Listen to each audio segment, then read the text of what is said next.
नमस्कार दोस्तों, मैं हूं हिमांशु वर्मा और स्वागत है आपका हमारे यूट्यूब चैनल संगवारी क्लासेस में। तो लास्ट वीडियो में मैंने छत्तीसगढ़ के जितने भी पर्वत, पठार, पहाड़ियां हैं और चोटियां हैं वो कवर कर दिया था। मध्य छत्तीसगढ़, उत्तरी छत्तीसगढ़ और दक्षिणी छत्तीसगढ़ तीनों का। अब यहाँ पर हम लोग कुछ प्रमुख घाटियां जो है छत्तीसगढ़ के अंदर वो कवर करेंगे इस वीडियो में। तो हम लोग देख रहे हैं छत्तीसगढ़ का प्राकृतिक विभाजन। इसमें जो है हमारा छत्तीसगढ़ की प्रमुख घाटियां, तो यहाँ पर हम लोग देख रहे हैं छत्तीसगढ़ की प्रमुख घाटियां। तो सबसे पहले तो मैं कुछ बहुत इंपॉर्टेंट जो घाटियां आपको याद रखना है उसके बारे में बता देता हूं। जैसे कि यहाँ कोरिया में है सोनहत, ठीक है। यहाँ पर अर्ध कोकिंग कोयला पाया जाता है। यहाँ पर क्या पाया जाता है? अर्ध कोकिंग कोयला।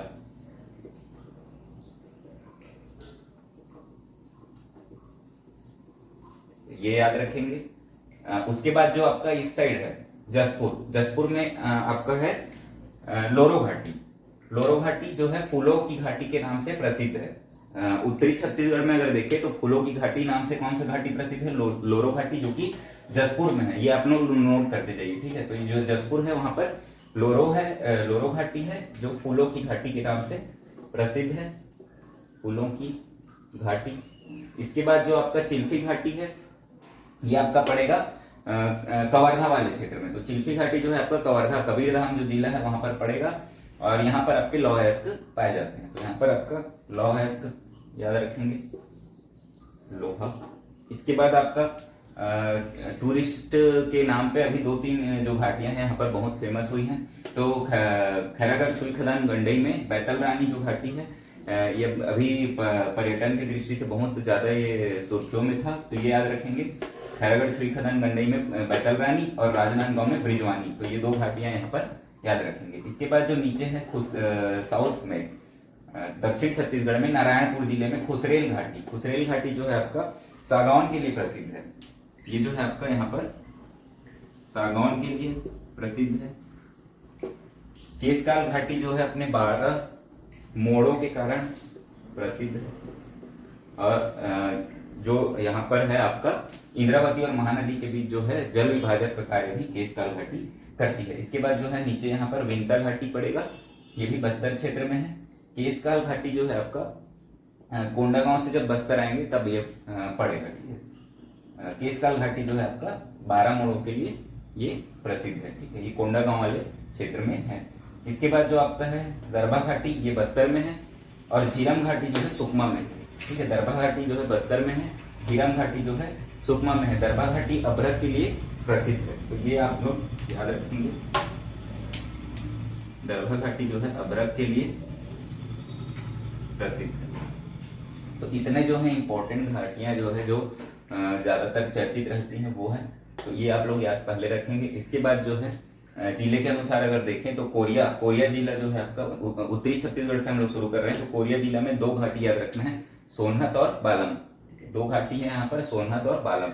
जसपुर में आएंगे तो यहाँ पर भी 2 घाटी याद रखेंगे, लोरो और मैनी नदी घाटी। मैनी नदी के पास की जो घाटियां हैं उसको मैनी नदी घाटी बोलते हैं। और दूसरा है आपका लोरो घाटी जो कि फूलों के लिए प्रसिद्ध है। तीसरा आपका देखें, तीसरा जिला तो गौरेला पिंडर मरवाही, वहां पर आपका केंदा घाटी जो है आपका पड़ेगा। ये वाला जो क्षेत्र है गौरेला पिंडर मरवाही है, यहाँ पर आपको केंदा घाटी पड़ेगा। उसके नीचे आएंगे तो कवर्धा में चिल्फी घाटी और पीड़ा घाटी। तो 2 घाटी आपको कवर्धा में याद रखना है, चिल्फी घाटी जो पहले बता दिया हूँ, दूसरा है पीड़ा घाटी। उसके बाद आता है खैरागढ़ छुई खदान गंडई, यहाँ पर आपको बैतल रानी और साल्हे वारा, ठीक है। 2 घाटियां यहाँ पर याद रखना है, खैरागढ़ छुई खदान गंडई में बैतल रानी और साल्हे वारा। उसके बाद आपका जो आएगा राजनांदगांव, राजनांदगांव में ब्रिजवानी घाटी, राजनांदगांव में ब्रिजवानी घाटी। रायगढ़ में जो है आपका पलगड़ा, रायगढ़ में पलगड़ा जो है आपका एक घाटी याद रखना है। राजनांदगांव में ब्रिजवानी, रायगढ़ में पलगड़ा। इसके बाद नीचे आएंगे दक्षिण छत्तीसगढ़ में तो कांकेर में पिंजारिन घाटी है। पिंजारिन नदी इसी क्षेत्र में पड़ती है। तो कांकेर में जो है आपका यहाँ पर पिंजारिन घाटी पड़ेगी। उसके बाद कोंडागांव में 2 घाटियां हैं जो ज्यादा इंपॉर्टेंट है, केशकाल घाटी, दूसरा है आपका तेलिन घाटी। तो 2 घाटियां कोंडागांव में पड़ेंगी, केशकाल घाटी और तेलिन घाटी। फिर आएंगे हम बस्तर में। तो बस्तर में आपका मुख्य रूप से कांगेर घाटी, जहाँ पे नेशनल पार्क है, ठीक है, राष्ट्रीय उद्यान है, तो कांगेर घाटी। दूसरा है आपका दरभा जो कि अभ्रक के लिए प्रसिद्ध है। उसके बाद जो है आपका विंता घाटी, ठीक है, एक विंता घाटी है, वो भी आपका बस्तर क्षेत्र में पड़ेगा। उसके बाद आएगा वास नदी घाटी। तो ये 4 घाटियां आपको बस्तर में याद रखना है। दंतेवाड़ा में अरनपुर नाम से एक घाटी है, तो दंतेवाड़ा में अरनपुर घाटी याद रखेंगे। नारायणपुर में 3 घाटी है, खुसरेल, झारा और अमदे। ठीक है, तो खुसरेल घाटी पहले बताया था सागौन के लिए प्रसिद्ध है, इसके अलावा झारा और अमदई, तो ये 2 घाटियां आप लोग याद रखेंगे। इसके बाद आएगा सुकमा, सुकमा में झीरम घाटी। तो सुकमा जो है आपका झीरम घाटी जो नक्सल क्षेत्र था, नक्सल प्रभावित क्षेत्र है, तो ये जो है आप याद रखेंगे, सुकमा जो है झीरम घाटी यहाँ पर। तो इतनी जो है घाटियां आपको याद रखना है, इसको आप 4-5 बार लिख के प्रैक्टिस करेंगे, याद हो जाएगा। ये मैप में जो इम्पोर्टेंट घाटियां हैं इसको तो याद रखना ही है, उसके अलावा जो कुछ कुछ और घाटियां वो भी याद रखेंगे, कभी कभी क्वेश्चन वहां से बन जाता है। तो छत्तीसगढ़ की प्रमुख घाटियां यहाँ पर खत्म होता है। छत्तीसगढ़ का प्राकृतिक विभाजन जो है पूरा जो टॉपिक है यहाँ पर खत्म हो गया है। हम लोग नेक्स्ट वीडियो में नेक्स्ट टॉपिक स्टार्ट करेंगे। तो इस वीडियो में इतना ही। अगर वीडियो पसंद आया हो तो वीडियो को लाइक करें, चैनल को सब्सक्राइब करें, वीडियो को शेयर करें। धन्यवाद।